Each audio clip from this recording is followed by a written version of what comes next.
चार रोत थे चांदरी सदा और तिहार असांखे खाखत खीर जी ए थिली तूं तैयार ए बनाए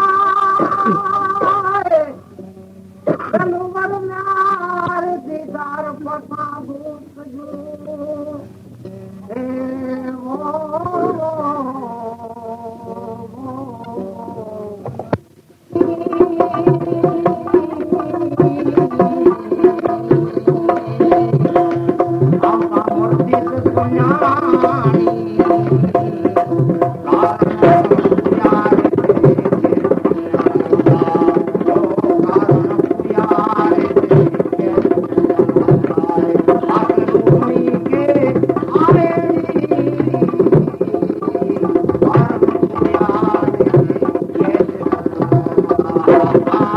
Oh